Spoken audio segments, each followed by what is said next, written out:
The following video is a review of a product of a fragile nature with many small parts. The manufacturer's recommended age is 14 and older. Thus, this video is intended for adult collectors only.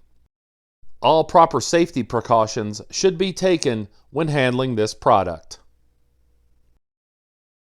What's up, comic book fans? It's the Emerald Enthusiast, the co-host of the Emerald Echo podcast. Here with a look at the DC Collectibles 3 3/4 inch scale 2012 San Diego Comic-Con exclusive action figure 2-pack of Green Lanterns, Kilowog, and Kyle Rayner. So I've had an autographed set of these for a number of years, but it took a while to find a set of these to unbox on my YouTube channel for a decent price. With that being said, let's get a look at the packaging. It says Kyle Rayner and Kilowog, and here is the 2012 San Diego Comic-Con exclusive logo. The manufacturer states that this is an adult collectible. We get full body product shots of Kilowog and Kyle on this side. On this side, we get close-up shots of the figures. And on the back, we get full-body product shots of the Atrocitus and John Stewart 2-pack. There's a partial window on the top, product information on the bottom. Overall, I really like this box-style packaging. I just wish that this green section on the side didn't obscure so much of the Kilowog figure. And now it's time to bust these figures out of the package and see what's inside.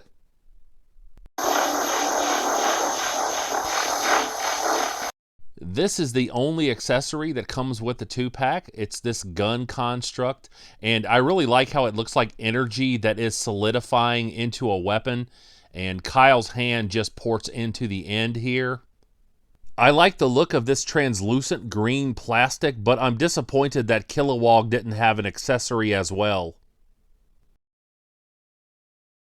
And here we see Kilowog and Kyle Rayner out of the package and ready to rumble. I am a huge fan of this line, and I'm still disappointed that we didn't get more Green Lanterns in this scale. However, I am very happy with what we did get. Kilowog and Kyle are my favorite pair of this line, although I do have some very minor criticisms, so let's take a closer look at the loose details of these figures now. Kyle is clad in metallic green, black, and white. We first saw him wear this costume in Volume 4 during the Sinestro Corps War. Although I still prefer his original costume, this figure is accurate to the costume that he was wearing during this time period. And this metallic green paint really pops. The bottoms of the quads and the knees look a little mismatched in terms of size, but that's the only criticism I have when it comes to the musculature of this figure. Outside of that one area, the sculpting on this figure is excellent. Of course, Kilowog is wearing the same color scheme, and the sculpting on this figure is absolute dynamite. The striations that have been sculpted into the pectorals and the deltoids are very eye-popping.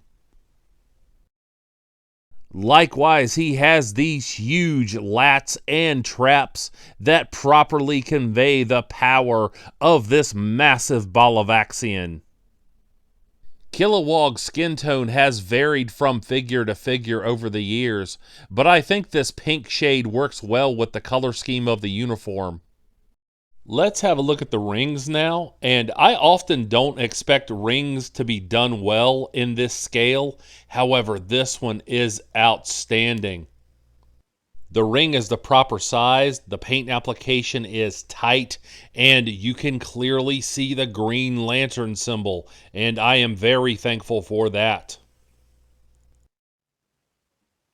Kilowog's ring is nicely sculpted, however, there's an issue with the paint. There's clearly some missing, especially on the sides here. Perhaps there are other Kilowog figures out there with better paint jobs, but at least on this figure, the missing paint is definitely noticeable. I am very impressed with the head sculpt on Kilowog. Despite Kilowog being an alien, the skin still looks realistic. I really like the shape of the mouth. There's lots of lines sculpted into the head, and that allows you to see the bone structure, and I think that looks really cool.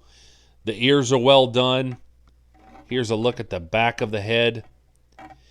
I often say that I like lanterns who wear masks to have solid white eyes, but not in the case of Kilowog. I think this figure could have had more personality had the eyes had more paint detail. Here is a look at Kyle's head sculpt, and this has also been executed very well. I like all of the details on the mask. There's a little bit of missing paint around the neck area on this one, but the hair has been sculpted very well. You can see the individual strands there. Now, in Kyle's case, I actually am thankful that he has the solid white eyes. And here's the back of the head. Again, the hair looks great back here as well. Kyle's mask is my favorite in all of comics, so I'm always excited when it's done correctly. Let's have a look at Kilowog's articulation. The foot swivels back and forth at the top of the boot. The ankle moves back and forth. There is no pivoting. He has double jointed knees, and you can get him into a decent running pose, although his leg doesn't go forward very far, so that does limit some of your posing options. The legs articulate out to the sides this much, so I feel like that certainly could have been better. This type of joint seems fragile, so be careful when you're articulating this area. The figure can rock back this much and crunch forward, so you can get him into a good flying pose, and I'm very thankful for that. There's articulation at the top of the glove. He has single jointed elbows, and they only move to this degree because he has such a massive biceps that it blocks it from going any further. He does have a bicep swivel, so I'm thankful for that. The shoulders are a little tight in terms of raising them up from the sides. You can rotate them backward, so that improves his wingspan somewhat. You can get the arm to do a 360 at the shoulder joint. The head moves easily side to side. He can look up this much, and he can look down this much, and there actually is some head tilting here. I did not expect that, but I'm very thankful that it's there. As for Kyle's articulation, there's a swivel at the top of each boot. The ankle moves backward and forward. Be careful here, that feels like a really fragile joint. Kyle has double jointed knees, and you can get him into a really good running pose. You can get him to kick forward this far, which I appreciate, but once again, be very careful with the hips. His legs only go out to the sides this much, so that is disappointing. The legs do rotate in the hip sockets to a small degree, but he does not step back, so that is also disappointing. As far as the torso goes, you can get him to rock back that much and crunch forward this much, so you can certainly get him into a good flying pose. He has rotation at the top of the gloves and a single jointed elbow on each arm. Again, the size of the biceps hinders the articulation somewhat. He does have a bicep swivel. You can raise the arms up from the sides this much. My figure seems especially tight in the shoulder area. I can get his arms to rotate back somewhat, so that improves the wingspan. There's full rotation of the arms at the shoulder joints. You can get the figure to look side to side, but that seems to be the extent of the articulation. There's a very minor amount of up and down movement, but there is no head tilting. In terms of height, Kyle is just a shade over the 3 3/4 inches mark. Representing a character who is much larger than humans, Kilowog comes in at roughly the 4 3/4 inches mark. For a size comparison, here is Kilowog next to the Mattel Green Lantern Movie Masters Kilowog. And here is Kyle next to the McFarlane Blackest Night Green Lantern Kyle Rayner figure. As I mentioned earlier in the video, I already had an autographed set of these. These are signed by Ron Marz, of course Ron being the co-creator of Kyle Rayner. And now some final thoughts on this 2-pack. These are high quality figures, and as a Green Lantern collector, I certainly recommend them.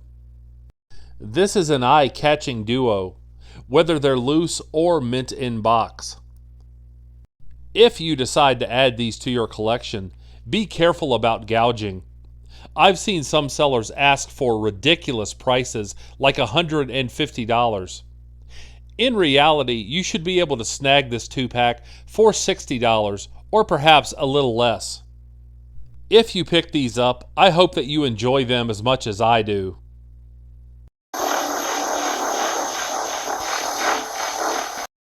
I certainly hope you have enjoyed this review. If so, please like and subscribe. Stay tuned for some articulation shots, and also remember to catch me on the Emerald Echo podcast, which is part of Multiverse Musings, the vidcast, and that's available right here on YouTube.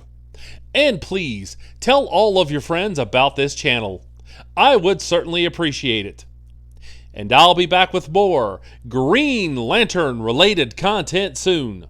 But until we meet again, this has been the Emerald Enthusiast, and thanks for watching.